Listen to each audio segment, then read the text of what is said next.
It is 8:37. Well, let's talk games. We don't often talk about games in the context of New Zealand and our own gaming industry, which I believe is rather significant. But to talk with us more about it and to tell us about the landscape of gaming in New Zealand is Stephen Knightley. He's from the New Zealand Game Developers Association, right here in the Kiwi studio. Good morning to you, Stephen. Good morning to you. The association, what does it do? Why is it there? Well, so the association is made up of game studios in New Zealand. There's about 20 of them who are members, and then also a whole bunch of individual game makers who are everything from hobbyists through to one-man bands who are quite successfully making games and selling them around the world as well. And look, we're just there to promote the art and craft and business of making games in New Zealand. And where do you promote that? I mean, is it lobbying the government for more development funds, or what is it? Yeah, I think, look, at the moment it's mostly been helping ourselves out. And a lot of networking and support amongst the games companies, because there are some which are big and some which are medium, some which are small. Having said that, is it like meetings? People that turn up and say, "I'm a game developer." Yeah, my name is exactly. Yeah. So look, there are a few conferences we have. Probably the event that's just like that is in Auckland each month. There are monthly game developer meetups. You can just find it at meetup.com, and to give you an example of how the industry has grown, look, 5 years ago that was me and a bunch of 10 mates catching up in a cafe on K Road on the weekend. Right. And now it's 80 people a month. You say, I'm a game developer and it's okay. Exactly. It's a support group for game developers. Yep. Okay. And the reason that's important is because for some of the, it can be pretty hard, lonely going. Being a game developer, sometimes you feel like you're stuck down here in the bottom of the world. Yeah. When the centre of gravity for the games industry, it is San Francisco or LA or Tokyo.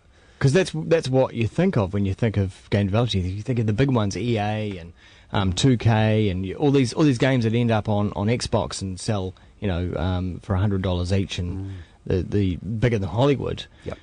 How big is the industry in New Zealand? So in New Zealand, and look, there's different ways to kind of measure it. In New Zealand, there's probably between 400 to 500 people who work full time purely in entertainment games. So that's not including ad agencies who might do a bit of gaming or something on the side. Right. But about 400 to 500 people, and that's probably grown by about 100 people in the last year. Is it? Yeah. So 20 to 30% growth, and may well grow by a similar amount next year. And when we're talking about games, exactly what are we talking about? We're talking about ones on your console or PC? Well, and look, you just mentioned a second ago, I suppose, it's all those Hollywood or what we call AAA games are what most people think of. Yeah. And those are the ones that have the 50 to 100 million budget, and go on to sell $1 billion in sales. Those are the ones which are bigger than Hollywood blockbusters. Yeah. And there've been about 10 games that have earned around $1 billion. Any of those from New Zealand? No. Okay. So here's the thing. And in some ways, I think the games industry has a bit of a disservice. Those are it's games like Call of Duty and Modern Warfare. They're the ones we advertise on TV and on the back of buses. But it's really only the visible tip of the iceberg.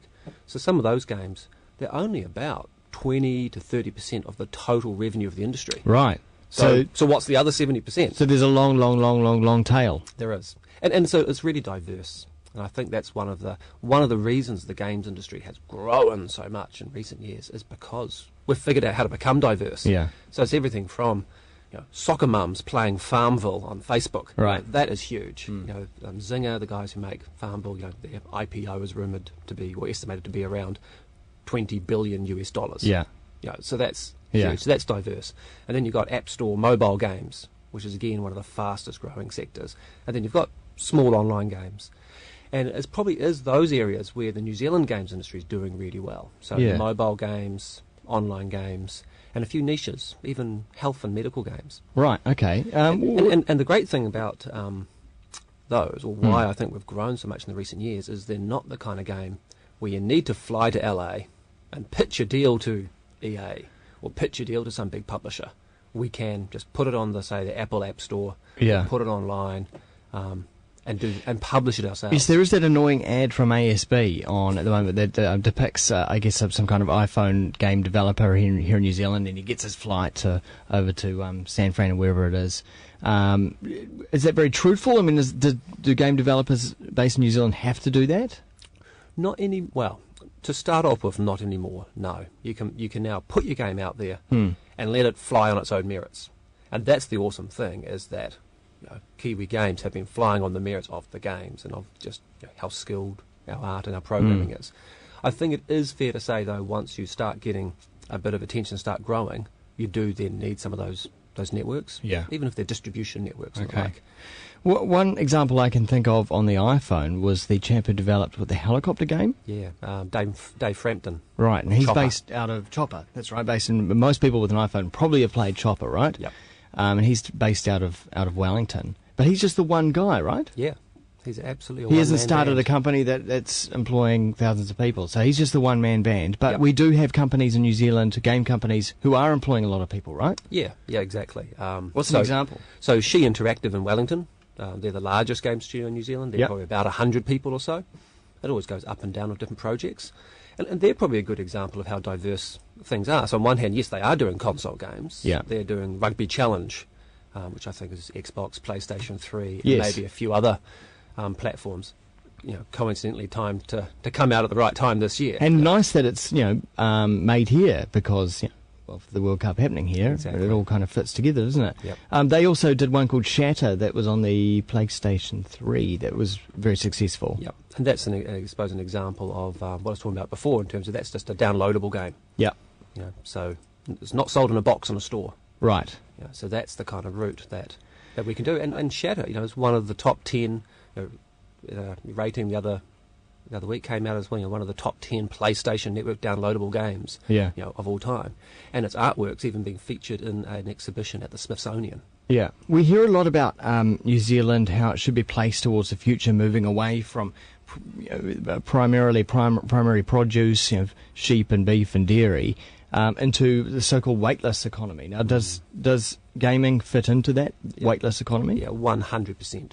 And I think that, look, this is what really excites me about gaming is, we're already doing that stuff now. Even a lot of the stuff that people say about, in a few years we should be doing this, that's what the games industry is doing now. So it's all remote teams, it's all just purely selling stuff over broadband. Yeah. You mentioned... we're not even selling physical goods, we're not even selling products anymore. We're selling games as a service. Bits and bytes. Yeah. Right? We're selling, people will pay us for access to an extra part of the game, or you're selling microtransactions in the game for, to dress your character differently. So the things that we're selling are not just how a traditional business person would look at a product and a service or even a benefit. We're now selling incredibly intangible virtual goods. Things. Yeah. And it's not even a virtual good. It's just like we're selling you feeling better about yourself. It becomes quite abstract. Is there a lot of opportunity for people who haven't yet decided where their career path is going to go? Are there a lot of job positions out there for potential game makers and developers? So yes, there are. Yeah, we did a survey of some of our members earlier in the year, and there was about 80 job vacancies expected in the next year in Auckland alone. So yes, and they fall into two camps. There'd be both the art side, and then there would be the programming side. Yeah. So go get a university qualification or a tertiary degree in either of those things, and then the next most important thing is having a portfolio of either artwork or games. Yeah. And just make a few quick and dirty little games with your mates. It doesn't have to be Call of Duty. Right. Essentially, you would have had a reasonable amount of interest in your own personal time, not your studying time, but your own personal time in the field of gaming. There would be a passion that would already exist, right? Yeah, exactly. I think that passion is very important, because what people forget is that actually making games is hard. Yeah. Games. So I've also done a lot of work in corporate IT. Games are the hardest damn technical projects you can do. There's so many moving pieces. It's not just the programming stuff, and it's the art stuff. Yeah. And the most difficult thing is, how do you actually make something fun? That's this secret, mysterious, magical ability that some people have. While also trying to have fun yourself while making the damn thing. Yeah, exactly. So it's not actually enough just to be really passionate about playing games. But you got to demonstrate that you're passionate about making games as well. Damn, I'm not sure I fit into that. Exactly. There's this mythical job that everyone thinks exists called playtester. Yeah, it's actually not that fun. You're like playing. If you're doing it properly, you're playing like one level of a game 50 times over and over and over again, trying to break it. Yeah. So game reviewing is where it's at. I think so.